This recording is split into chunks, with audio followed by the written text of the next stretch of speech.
नमस्कार. श्री स्वामी समर्थ सगळ्यांना. कशा आहात तुम्ही सगळे? आय होप तुम्ही सगळे मस्त आहात. मीही मस्त आहे. आज गोकुळाष्टमी आणि 15 ऑगस्ट असल्यामुळे थोडीशी घाई गडबडच झाली. लवकर उठून सगळं साफसफाई वगैरे, लादी पुसणं, घरातली कामे वगैरे सगळी झाली आहेत. त्यानंतर आता तयार होऊन थोडंसं बाहेर जायचं होतं. चिनूसाठी टी शर्ट घ्यायचं होतं, म्हणजे 15 ऑगस्ट होती म्हणून म्हटलं त्याचा फोटो काढण्यासाठी टी शर्ट वगैरे घ्यावं, म्हणूनच सकाळ सकाळ उठून लवकर आवरून कालच सगळं करणार होतो, पण काल काही जमलं नाही, थोडंसं काम असल्यामुळे. मग आज सकाळी लवकर उठून हे सगळं करावं लागलं. लवकर तयार वगैरे होऊन बाहेर जायचं असल्यामुळे लवकर तयार झाली, पण मध्ये पावसाने घोळ घातला आणि मग सगळं खोळंबून गेलं. बाहेर जाण्याचं आमचं जो हे होतं ते राहूनच गेलं. त्यानंतर मग म्हटलं जाऊ द्यात, आता काय करायचं म्हणून म्हटलं सगळं सोडून दिलं आणि मग घरातच बसलो आम्ही. थोड्या वेळाने बघितलं तर पाऊस थांबला होता. मग तयारी वगैरे केली, छान अशी तयार झाली आणि मग नंतर बाहेर जाण्यासाठी. पण ह्यांना लागली मध्येच भूक लागल्यामुळे मग लगेच सकाळ येऊन नाश्ता करणार होतो, पण पावसाच्या ह्याच्यामुळे राहून म्हटलं आल्यावरती करता येईल. पण मग आता पाऊस लागला आणि मग 10:30 वाजले होते. 10:30 वाजले होते, मग ह्यांना भूक लागली. मग काय करणार, पोहे करायला घेतली ह्यांच्यासाठी आणि चिनूसाठी. छान असं पोहे करून घेतले. मग माझा उपवास असल्यामुळे मी तर काही खाणार नव्हते.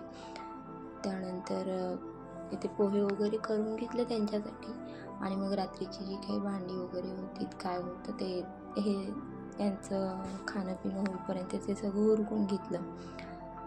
भांडी मी रात्रीच घासून ठेवते, कारण मग सकाळी उठल्याच्या नंतर मग किचन असं व्यवस्थित नसलं की मग आळस येतो अंगामध्ये. त्यामुळे मग सकाळ लवकर उठून मग खूप कंटाळा येतो असं हे सगळं अस्ताव्यस्त होऊन. त्यामुळे मी रात्रीच भांडी किचन वगैरे साफ करून झोपते. त्यामुळे काय सकाळी उठलं की फ्रेश असं छान असं फ्रेश वाटतं. त्यानंतर मग पोहे तयार झाले होते, ह्यांना खायला दिले. हे खाईपर्यंत मग किचन वगैरे उठा, सगळं साफ वगैरे केलं.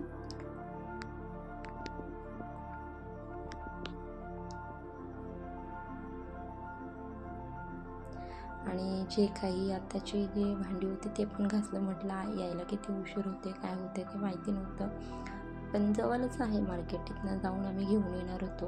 पावसामुळे काही जास्त लांब जायला जमलं नाही आम्हाला. आणि मग सगळं किचन वगैरे साफ झाल्यानंतर भांडी वगैरे लावून घेतली सगळी.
यांचा नाश्ता वगैरे झाल्याच्या नंतर मग आम्ही बाहेर निघालो. खूप दुकाने शोधली, पण त्याच्या मापाचं टी शर्ट आम्हाला भेटलंच नाही. मग एका ठिकाणी होतं टी शर्ट, थोडंसं मोठं होतं त्याच्या साईजचं, ते काय भेटलं नाही.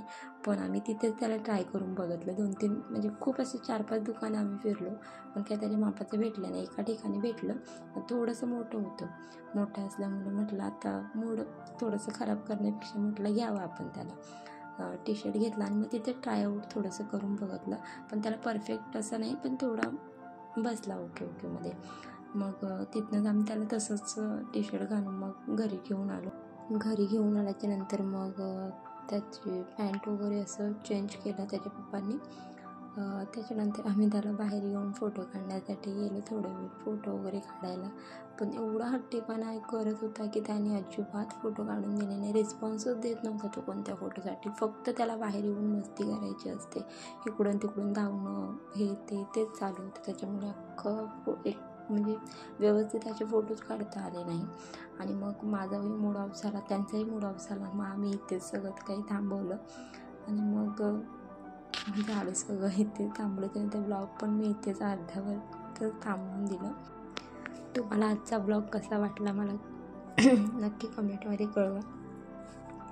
आणि चॅनलवर नवीन असाल तर चॅनलला सबस्क्राईब करा. व्हिडिओ आवडला असेल तर लाईक करा. भेटूयात पुढच्या व्हिडिओमध्ये. धन्यवाद.